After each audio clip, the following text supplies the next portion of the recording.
Good evening, good afternoon, ladies and gentlemen. It's always a great pleasure to be with all of you and to be with my dear and good friend, Father Borys Gudziak.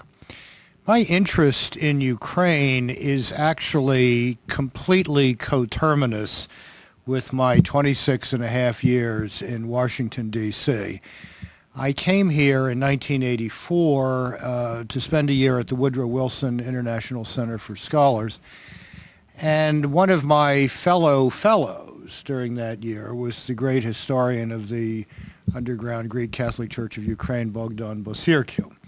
We became very good friends in the course of that year, and he taught me a lot of what I know about a church about which I knew nothing and most Americans know nothing today.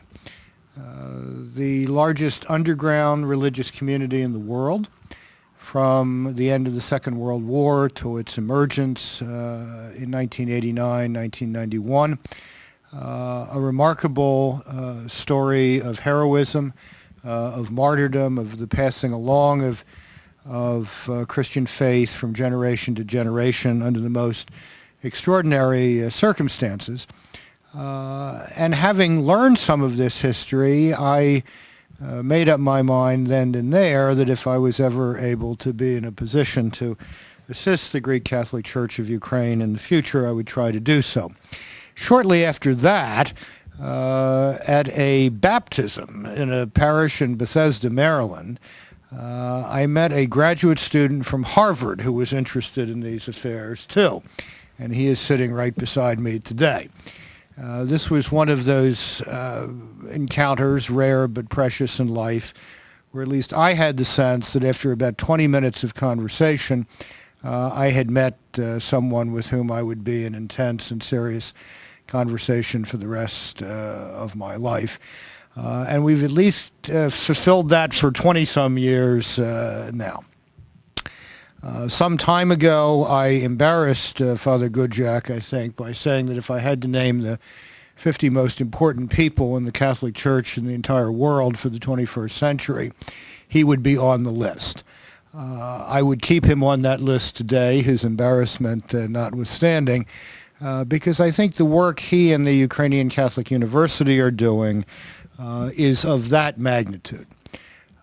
This is very much part of the cultural mission of the Catholic Church, to bring faith and reason together in a dynamic synthesis out of which can come genuine human flourishing in the arts and the sciences, and out of which can grow the leadership necessary for the free and virtuous society as that is described by the social doctrine of the Catholic Church, most powerfully by the late Pope John Paul II, whose biographer I have had the honor to be.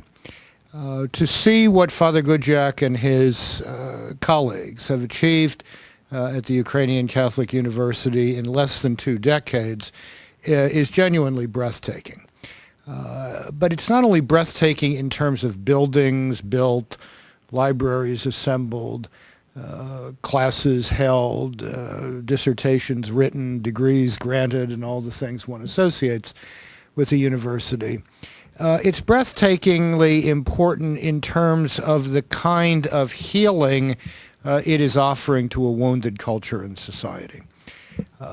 Communism did terrible things wherever it got a grip on public life. From the Bolshevik Revolution of 1917 on. It was an atomizing phenomenon that drove people into little atomistic individuals with very little sense of connection to society, the deliberate breaking up of families, and so forth and so on. There was a deep, deep corruption built into the way of doing business, political business, cultural business in communist societies, including rigging such things as university applications and admissions and degrees and all the rest. The Ukrainian Catholic University, under Father Gudziak's leadership, is helping to repair some of that damage.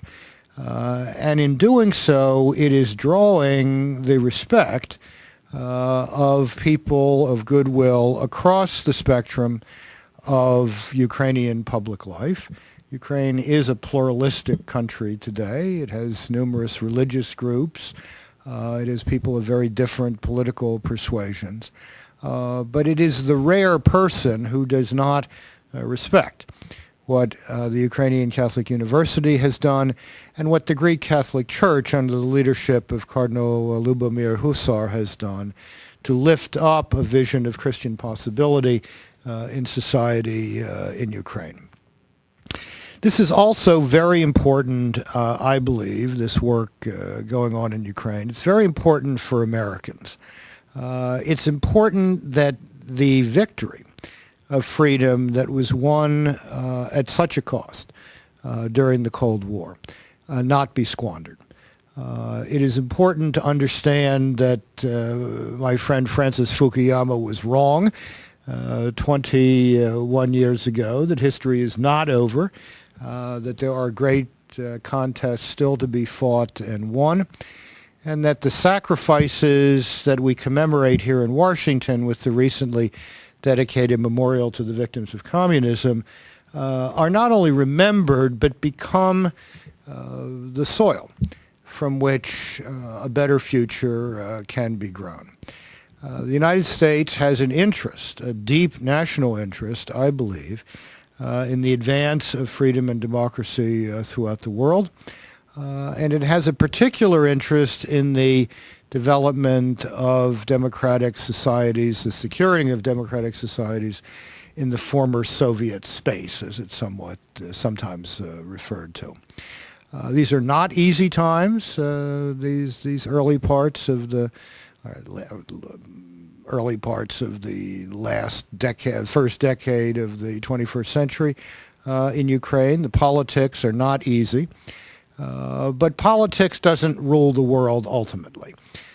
John Paul II firmly insisted for the 26 and a half years of his pontificate that the most dynamic force in history over the long haul is culture, and therefore an institution like the Ukrainian Catholic University, an instrument of culture, an engine of culture, is at the center of the dynamics of history in independent Ukraine today. So, I think, Nadia, we should let Father Gudziak into the conversation because for me to be sitting here talking about Ukraine with him sitting next to me is a little preposterous. So I am happy to hand the microphone over to my good friend, a genuinely good and great man, Father Borys Gudziak. It's a distinct honor for me to be here in Washington.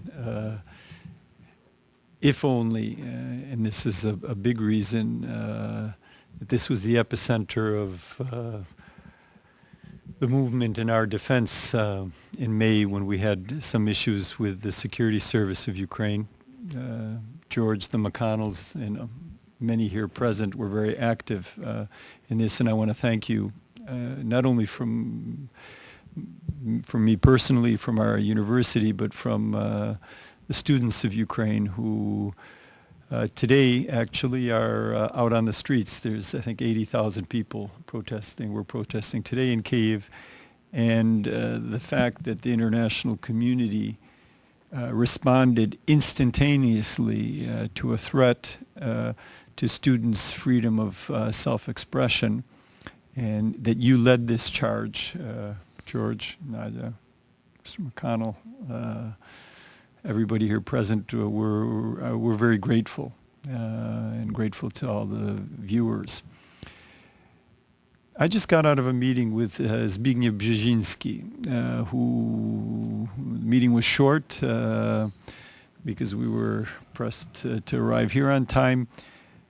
And the parting question was, well, what do you think is happening? Are you worried about the future of Ukraine? Worried, very worried. I would like to respond to that,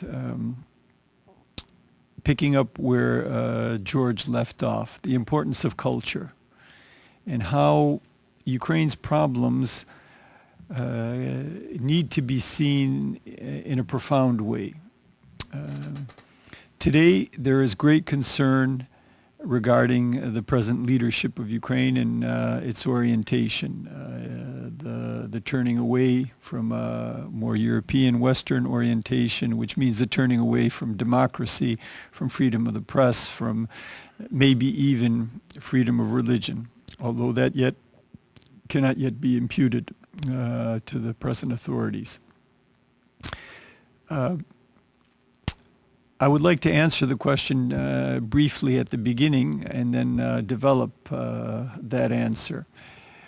I am concerned, but I'm also confident. I think Ukraine has been taking steps back in terms of democracy, freedom of the press, definitely. The president, unfortunately, ignored all religious communities except for the Moscow Patriarchate at two very important events, his inauguration and the first day of independence that he was officiating over, and George wrote about this immediately in his column. So there's much cause for concern, but today's day and the mobilization of tens of thousands of people around the tax code, which is going to hit hard on small business, is I think a sign that in fact Ukraine cannot be easily Putinized. I think that's the greatest fear, that business, civil society, the intellectual community will be put on its knees before an authoritarian regime, whether it's an oligarchy, whether it's a dictatorship, whether it's a one-party rule. It's not going to be that easy in Ukraine. At the same time, I think it's very sad that opportunities continue to be lost. Our expectations, even maybe euphoria, 5 years past after the Orange Revolution, are long dissipated. And today we're still in kind of almost shock. Many people are in shock that all those promises, that grand and unique and I think profoundly spiritual mobilization that occurred then has evaporated. But this is where the criteria of culture comes to the fore. Neither Viktor Yushchenko nor Yulia Tymoshenko, nor both of them together could have changed Ukraine in a short time. They could have used the opportunity in a much better way. But what is becoming clear is that whether it's Yanukovych, whether it's Tymoshenko, whether it's Viktor Yushchenko, and the minion of politicians and government bureaucrats that are in power today, they are formed, and their way of interacting is formed very much by the Soviet period. It will take some more time. It will take some time before there is a new culture, a new ethical culture, a new political culture, a new capacity to find compromise, a new willingness to be open to the rules of civilized international behavior. And I am very hopeful. I'm hopeful that even though the pace of things in the 21st century is frantic, and the processes of history are accelerated, I am very hopeful that it will not be too late for certain processes in Ukraine, even though great opportunities have been lost. If we look at this grand country, it's really been a feast. Just the meetings, the nature of the discourse, the elevation of the language, the quality of the books that I see produced by George or other people that I'm meeting, the streets, the flaming Japanese maples, the museums, the buildings. This is all tradition. This is all the sacrifice of many generations of people who did the right thing, who came together and came up with a constitution, came up with a legal structure, came up with political traditions. We see that today in America, many things are again shaky. If in St. Louis, for example, half of the young men do not finish high school, that is a sign of crisis. Even in this great city, with all these riches, the center of the capital of the most potent economy and the most compelling, let's say, culture, which even with its weak points is so attractive to the global community. Even in this city, we see sections of urban blight and a lot of social issues. It took the U.S. almost 100 years to liberate slaves after independence. It took another century to legislate full civil rights. And that did not resolve all the social issues. I think Ukraine, despite the trauma, in fact it did despite the trauma of the 20th century, during which 17 million people in Ukraine were killed, during which between 1914 and 1945, every second adult male and every fourth adult woman was killed in Ukraine.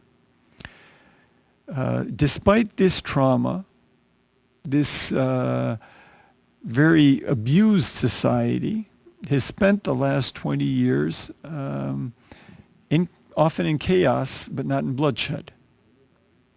The polyconfessional and polyethnic makeup of the society has not led to any civil wars. And I think these are very important signs for the long term. We had a crazy rush from communism to capitalism in economics. There's been great displacement. It's not good to be a pensioner.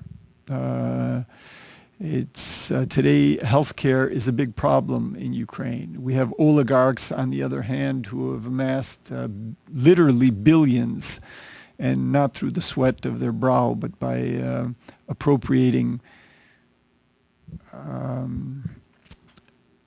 common goods. And yet already some of these oligarchs are beginning to make a turn and are beginning charitable activity. I don't know how long it took the Carnegies and the Rockefellers to start, but it was a while. And I think it's very important, speaking here in Washington and in front of this community and this group of experts, to really emphasize how significant international discussion and international speaking out about Ukraine can be. It's a very unpredictable place. If you asked me yesterday, is it possible for people to rise up and demonstrate, I would have said, well, who knows? People seem to be very down. Well, today we have 80,000 people on the streets. In Kyiv, somebody told me, in the State Department today. So I'm very hopeful, but it's a long haul. It's going to require very profound cultural, spiritual, moral transformation. And it will not happen without the help of the international community and the many friends that Ukrainians have here in Washington and in the United States. Well, just to underscore a point that Father Borys and I have both been making, which I think is important for Americans to understand, particularly since our society is constantly turning over through immigration and the normal rhythms of birth and death. And that is that Democrats, small d Democrats, are made, not born. It takes a certain kind of people possessed of certain virtues, certain habits of the heart and habits of the mind, to make this business called freedom work so that it doesn't become self-destructive. In the long course of human affairs, self-government is a genuinely new thing. And it's not an easy thing. It's not a natural thing. I mean, Americans tend to assume that this is the natural way for the human condition to work itself out in a political community. That's just not true. This takes work. But it primarily takes cultural work. It takes the formation of an understanding of moral truths. It takes the formation of character, the development of an enlarged human sympathy that sees beyond one's own immediate circle, be that an ethnic or religious or philosophical circle. It takes the transmission of tradition, as Father Borys said. And so what is going on in Ukraine today ought to be of interest to people in the United States, because in an odd way the same processes are going on here. We're still struggling with the question of how do we make ourselves into the democratic citizens of the free and virtuous society that we wish to be. So there's a lot to be done together in all of this, I think, is the final point. This is not a time to recede behind national borders. It's certainly not the time to raise national barriers. It's a time for all of those who are committed to the dignity of the human person as the first principle of any decent politics, to be in regular conversation with each other on a global basis. And I'm very grateful to Nadia and all of her colleagues here for the work they do on that front.